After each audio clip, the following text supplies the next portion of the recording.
I'd just turned the light out and put my head on the pillow when I heard my mom's voice. The walls in our house are paper thin, and I was surprised to hear her on the phone so late at night. She was giggling and sounded excited, and I suddenly wondered if she was talking to a man.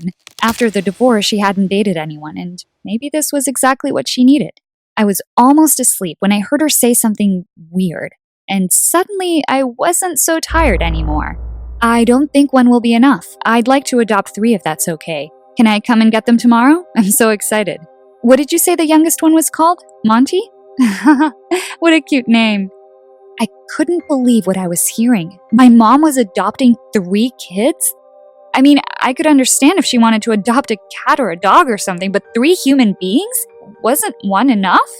After Dad got married again last year, Mom kind of went off the rails. She'd taken up flamenco dancing and started rock climbing, so I shouldn't have been surprised by this news. But why didn't she speak to me about it first? I really wanted to go straight through to her room and ask her what was going on. But she sounded so happy, and I knew I'd just ruin her night with my anger. But she'd ruined my night. I was 16. Why would I want 3 kids running around? Ugh, this was awful. The next morning, I woke up and she had already left for work. I found a note on the kitchen table from her that said, "Hey, Jody, have a great day. I have a big surprise for you. See you tonight." Yeah, it was certainly a big surprise. The worst kind of surprise. And that day at school was terrible. The whole time I kept thinking about what awaited me at home, the sleepless nights ahead. I realized I didn't even know if they were babies or kids or... Wait, what if they were teenagers too? No, she wouldn't dare. She'd seriously lost the plot. After school, I decided to go to my friend's house and hang out. The last place I wanted to go was back home. I kept checking my phone, expecting Mom to call or text me, but she didn't. She was obviously too busy with her 3 new kids and had probably forgotten about me already. Me and my friend started watching a new TV series, and by the time we finished a few episodes, it was like 9 p.m. I walked home and was surprised to see all the lights out. I'd assumed I'd see 3 little humans running around the lounge, but the house was quiet. Mom must have had a long day. She didn't usually go to bed so early.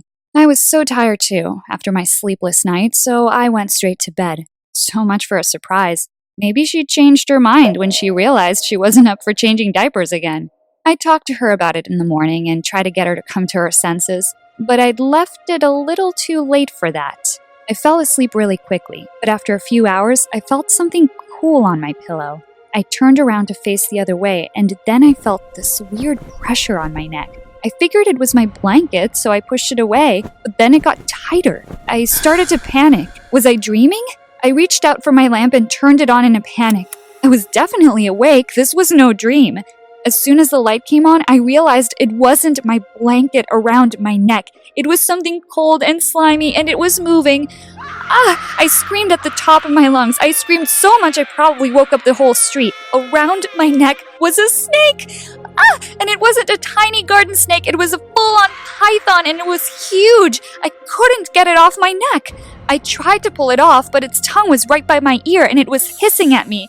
What did the hissing mean? Was it going to bite me or try to swallow me whole? I was wrestling with it, but the more I tried to pull it off, the tighter it wound itself around my neck. The next moment, my mom came bursting into my room and also started screaming too and freaking out. "Mom, get this thing off me right now and kill it! Kill it before it kills me, please!" I screamed.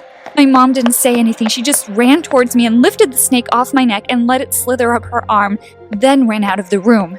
"Get that thing out of this house right now! Where did it come from?" I rasped. I'd almost lost my voice from screaming so much. Then I suddenly thought, what if there are more? And that's when I jumped onto my bed and started jumping around squirming. Honestly, of all the things in the world to wake me up during the night, a snake of all things. Wait, what if it hurt my mom? "Mom, are you okay? Have you killed it yet?" I waited for her reply, but she didn't. She was acting so weird. I panicked. What if the snake had killed her first? Was that why she wasn't replying? I ran downstairs and noticed the light was on in the kitchen. I still couldn't hear her. I ran in there almost skidding and banging into the fridge, and that's when I spotted her. She was sitting on the floor, stroking the snake. "Oh my gosh, what are you doing?" I yelled at her. "Get rid of it already," I said, backing out the door slowly. "Jody, calm down, please. There's something I need to tell you. Follow me to the lounge."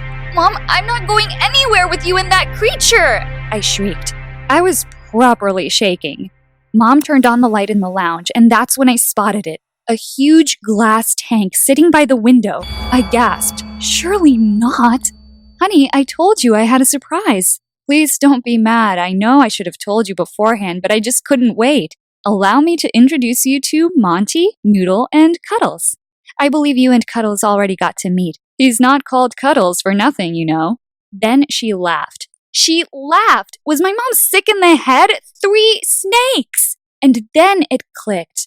The phone call. I just assumed she was adopting 3 kids, but she'd adopted 3 snakes? This was madness! I still felt like the snake was around my neck and shivered. Mom could see how disturbed I was and apologized for accidentally leaving the tank open. She hadn't thought snakes could climb up the stairs, she said. I was so angry I couldn't even stand there. It was the middle of the night, but I couldn't spend another second near those disgusting snakes. Mom, it's either me or the snakes. You choose, but until you decide, you won't be seeing me. I'm going to Grandma's. You're crazy, do you know that? I shouted at her as I ran upstairs to pack my stuff. Then I just left at 3 a.m. without even saying goodbye. I felt a bit scared walking to Grandma's in the dark, but that was nothing compared to living in a house with 3 snakes. Grandma got such a fright when I banged on the door, but when I explained what had happened, she just shook her head. She was used to Mom doing crazy things and promised me she'd speak to her. I kind of expected Mom to stop me leaving or at least come and try and persuade me to come back home the next day, but she didn't. Grandma tried to call her, but she didn't even pick up. She just texted Grandma saying sorry. She had her hands full at the moment and would call back soon. I couldn't believe it. It was like she'd replaced me with 3 snakes.